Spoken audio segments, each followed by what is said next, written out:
Hello everyone, I am Trupta And I'm Akshar, and welcome back to his channel. our channel. Okay, game week 24 has ended and I am really curious to know what are the highlights and what was your rank while I know everything. Yeah, my rank dropped from around 25k to 50k. It was a really shitty game week, if I can say so. And I actually transferred out KDB for Mo Salah because I had that feeling. I was buying into that narrative that Salah is hurt from that final performance and he will come back and he will just blow away the opposition. But yeah, it was not to be. Unfortunately, KDB scored. That was like rubbing salt on my wounds, but still, it's okay. I had Dahia, he was my starter, 2 points.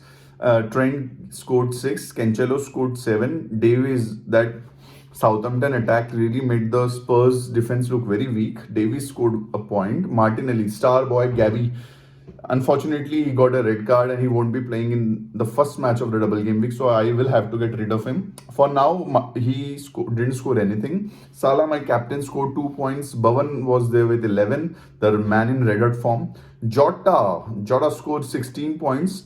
He was the captain of a lot of players. And if Salah wouldn't have come off the bench, he would have been my captain too. Bruno scored 2 points. And as has been the case in this season, the forwards gave me 2 points, both Watkins and King. Interestingly, my bench, Sufal scored 5. Broha is looking in red hot form as well. And I have been going gaga over Broha for like how many weeks, and I still keep on putting him on the bench for King repeatedly. I think I would have to get it over with. I think Broha needs to start. So yeah, it was a bad game week. Scored 51 points, rank drop to say 42, 45 odd K. I don't remember. Off the bat, I think it's 45k odd. But I think the points are really jammed together. And the next, I think 3 game weeks, 4 game weeks, these big double game weeks, the blank game week of 27, I think these can really pave the way the season is going to be.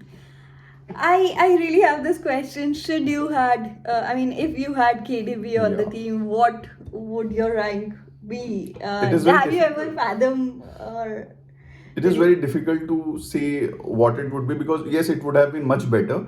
But anyways, I would have removed KDB this game week. Although he's playing Norwich, but I'm not sure whether he will start against Norwich because then they have this Champions League tie. So I still feel that not getting him and getting Salah was the right decision. In hindsight, yes, it cost me around 15, 16 points, but I still feel that now I don't have the dilemma of when to get Salah this game week or the game week after this one. I already have Bruno, so I think I will captain Bruno, and I already have Salah against Burnley.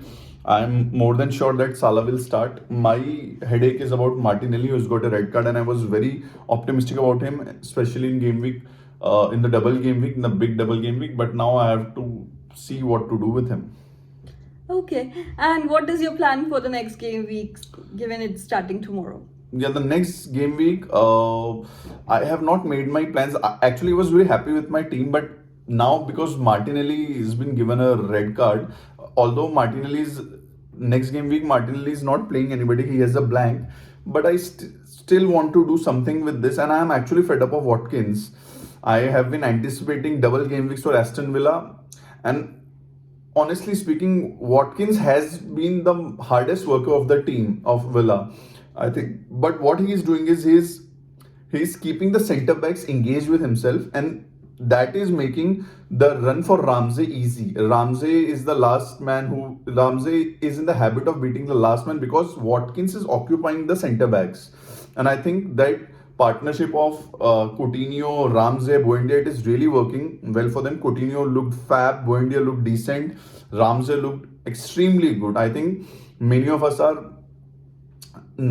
still not selecting Ramsey just because his price is low.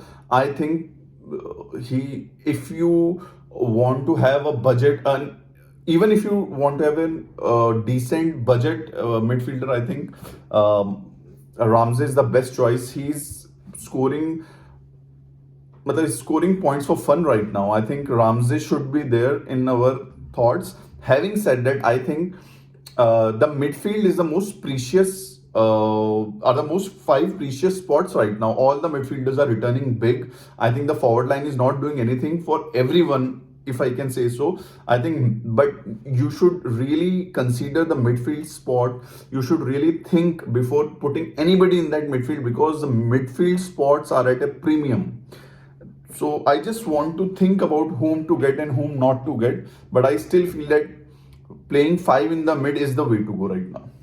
So, having given you were talking about Ramsey so much, do you think you'll bring in Ramsey at I'm any still point not in sure time? because it will save me a lot of budget, but I am not sure saving the budget what I will be saving for actually, because I don't want to get in Ronaldo, that's for sure. I already have I already have Bruno Fernandes. That's my captain sorted for the next game week. So I'm not really sure why I'm saving money for Ramsey. I think if I'm going to have Ramsey, if it would be purely on the merit that he's a great player, no matter his price. But I would like to have a look at the next game week also, game week 26, which is a big double game week. So I'm not sure right now because it happened last night only, and I will make my plans. Okay, and then last but not the least, any prior planning for big double game week 26? I think it's a big double game week. Now, there are a couple of things that I would like my subscribers or my viewers to remember. If you are viewing my video and if you are yet not subscribed, please do subscribe and like our videos. Yeah, I was saying I would like to give a couple of opinions or a couple of suggestions if I can. For starters, I think you should have some double game week players, because double game weeks really can push you, can catalyst you. They can act as a catalyst, can really act as a catapult for you in even halving your ranks and going really uh, they can really aid you in getting forward and moving forward. However, having said all this, you should keep in mind that good single game week players have been in the past also outscoring these double game week players. I just want to say that 1 point here or there is fine, but when you are selecting a double game week player, just keep in mind whether you want, can you have that player for the long term or even for the mid term. If the answer is yes, you can go for him. But if you're selecting a player, just for an example, with no disrespect, say McAllister. I think he's a fabulous player, and he has been the most nailed player for Brighton. But I can't see myself having McAllister in the next game week than the game weeks to come in 28, 29, 30, even though Brighton has good fixtures. So, with no disrespect to McAllister, I feel we need to, the managers need to broaden their horizon and think about the players who they want to keep for a longer term. Even if they scrap this plan and remove them in future, that's fine. But it can be really troubling to say they remove a Coutinho or a Bowen for a double game week player, who then, if he doesn't do well in that double game week, then you have lost out on the points of that great single game week player who might have hauled with a couple of goals or a couple of assists or any kind of return. I just feel you have to go with the players who can sustain their performances continuously, and yeah, try not to get those players who are just in there for a double game week. 1 point here or there is fine, I think. Okay. And let me just, before you start, let me just interject for a moment and tell you some of the double game week players or the teams that are doubling in game week 26. So first of all, going alphabetically, we have Arsenal. Arsenal is playing Brentford and Wolves. I think losing, this is double game week 26, the big double game week after 25 we are talking. I think losing Martinelli is a big setback for me as a manager. I was hoping, because I really like the chaos Martinelli causes in the opposition ranks. He's so direct. Yesterday he had a fun run from almost half line, and even the commentator was saying that he's so direct. I really like what Martinelli does, and it was really shocking for me to see him getting a red card. I think one yellow would have been sufficient there, but it's okay. Now I feel Saka is obviously a punt. Ramsdale is a punt. I'm not sure about the third one. I think Tierney is a great option. Guys, just keep in mind that Arsenal blanks this game week and then blanks after the 26 big double game week also in 27, and they might double in 28. you have to be really careful with your Arsenal assets, because if you have not planned for your free hit and everything else, you need to be very sure of Arsenal assets, because they blank on either side of the double and then they double again. They might double again in 28. You have to be really sure of your Arsenal assets. Next, we have Burnley. They have Brighton and Tottenham this game week, in game week 26, and then they have a double in 27 also, which might be the only double of 27, which is Crystal Palace and Leicester. I think I was really impressed with Weghorst. I have seen him in Bundesliga also, and there also he was really good. I just wanted to see, because I've seen players who have done well in other leagues, in Bundesliga or in the Spanish leagues, and they have tried but failed to perform here in the EPL. But I think Weghorst looked really good, and I think he will do good. I think Weghorst, for me, my priority would be 1 Weghorst, 2 Pope, and 3 Cornet. I am not saying that you go for all the 3 players. Earlier I was fixated on Cornet, but right now I think with looking at Weghorst, the quality he has, and the Bundesliga experience of scoring a lot of goals and assists, I think Weghorst should be our primary target for now. The interesting thing next is Crystal Palace. Now they have a double game week, but one of the opposition in the double game week is Chelsea, and that is their first one. Now with the Edward benching this game week, I am really not sure what to make of their assets. I was really big on Edward, but then I visited a lot of Crystal Palace fan forums, and everyone there was, whenever they were telling me their lineups, in most of the lineups before this game week, Edward was missing. Olise has impressed me. I am really impressed by Olise, and a lot of Crystal Palace fans are impressed with Olise too. So Crystal Palace is a tough nut to crack, and especially when we are talking about Crystal Palace, if you have Gallagher, don't think that Gallagher is a double game week, because Gallagher is on loan from Chelsea. He cannot play against his parent club in the first match of the double game week. So keep in mind, Gallagher, although Crystal Palace is a double game week, Gallagher is an exception, and he is having a single game week because Chelsea is his parent club. So he will be playing only against Watford. I am not sure what Palace asset to own, because Edward is not nailed. Zaha has just come, he missed a penalty. Patrick Vieira is always busy in selecting teams according to the kind of opposition they are having. Horses for courses approach. I'm not sure about the Palace approach. Next, we have Leeds. Leeds have Manchester United and Liverpool. Leeds are probably the toughest double game week in Manchester United and Liverpool. But what really amazed me about Leeds is that Leeds has become like the Leeds of old.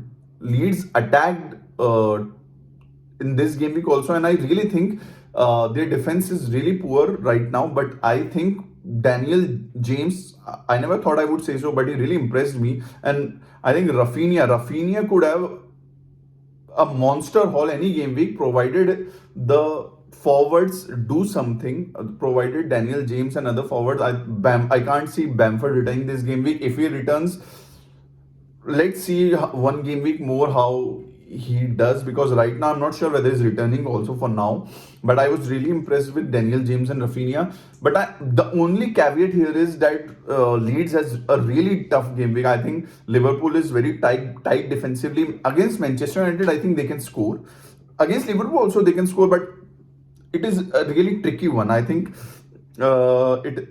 it depends on the kind of manager you are. If you are risky enough, if you are risky enough, then you can probably go for a Leeds asset in James, especially now for guys who are Martinelli. I think James is a good replacement if you have 0.6 more in the bank, or Rafinha. But keep in mind that the double game week is a tough one. Next is Liverpool. I think this is the best double game week of the season. I don't think in future game weeks or in the past I have seen such good game week, such a good double game week fixtures. Norwich and Leeds at home, both at home. I think this is a fixture. These are fixtures made in heaven. I would strongly recommend triple captaining Mo Salah for this. Triple captaining. I think. Are you sure? Yeah, I see. It can happen that he scores 2 and 2.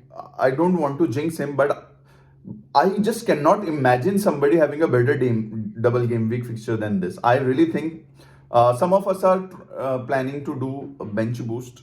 I just don't understand, when Mo Salah has such fixtures, how can you think of going in the direction of a bench boost? I'm not saying it won't work. Probably you will score, but I think you will have better opportunities of of using your bench boost. But I don't think that you will have a better opportunity of using your triple captainship. I think we should compare oranges with oranges and not with apples. And Okay. in this respect, I think we should compare our double game week triple captain player with a double game week triple captain player only, and not with the other chip. I think you will have many chances to bench boost with in other game weeks, but I don't think there will come a time when we'll have a better double game week than this. Spurs have City and Burnley. I think it's a tough one. Obvious options are Kane and Son, but But how will you bring Kane and Son given the current team you have? I think for me, I If won't. you have to. Yeah. I think I'll be owning one of them. Uh-huh. I think going two would be an overkill just because of the fact we all will be captaining at least or triple captaining Salah. So I don't think it really matters. But still, I will get one of them. I think most probably for me, I will get rid of Bruno for Son. And yeah, that he would be my Spurs asset. The thing is that Spurs has City in one game week. Okay. And I have seen many a times cities, my favorite team is City, but I have seen many a times that Sun or Spurs have the ability to trounce or defeat or put Manchester City in a tricky situation. So I will not I will not say ki this is a very tough fixture. This is a tough fixture, but I think Spurs asset can return here. So yeah, the obvious choices are Kane and Son. In the defense, I don't think you should have a defender. If you still want to have it for just for that Burnley one, you can have a Romero or a Reguilon. And yeah, the next is Watford. We all have Watford attackers. I think we should keep them for this Villa and Palace double game week fixture. If you want to get, say, a Weghorst, I think you can remove one. If you have both Dennis and King, you can remove, say, a Dennis or a King for a Weghorst. Or even if you play both of them, that's fine for me.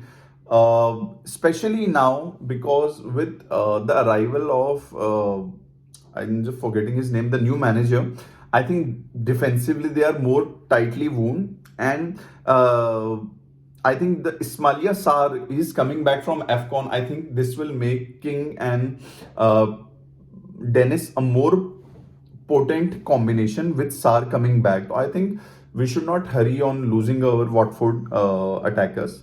Last but not the least, we have Wolves, who is Leicester and Arsenal. Leicester is woefully out of form defensively, but I think Wolves' attack is nowhere what it was made out to be in the beginning of the season. Yes, defensively, Bruno Lag has really improved them, if I'm pronouncing his name correct and not murdering his name. But I think if you really want to go Wolves, I think invest in a defender. Their goalkeeper is a great shout. Or you can have Rain at Nouri, which you already saw in this game week. He is not nailed. Don't go for him. I think Roman Saiz is the only, or Semedo is the only nailed name which comes to my head. So yeah, these are some of the players, some of the fixtures, all the double game week fixtures. These are some of the players that I will be keeping an eye on. And before you transfer, especially in the midfield, keep in mind that the midfield options are at a premium. I would not suggest you to remove an informed player, say a say a Jota or a Bowen for a double game week player just for the heck of it. Yes, one punt here or there, as I'm repeating, would be fine, but I think that punt should be in the forward line, not in the midfield line. These are just my thoughts. I might be wrong, but this is what I feel. Okay. Any parting thoughts before we close the video? First parting thought is I'm sorry, I have been on a monologue continuously and you have been sitting here. Apart from that, on a serious note, yeah, I think I have explained everything, whatever comes to my head. And yeah, I think I have been up to it. Yeah. Okay. Thank you. Thank you for the time today. Thank you. And it was amazing talking to you like always. Yeah. Last but not the least, guys, if you have not liked, shared, or subscribed our channel, Please subscribe. I see we have some of the viewers, although there are not a lot of views, but whatever little views we have, I can see in the analytics section that some of you have not subscribed and just viewing our channel. Please, guys, please like and subscribe. Yeah, please do. And last but not the least, we are still in the COVID era. Absolutely. So please stay safe, mask up, and take care. Ciao. Ciao.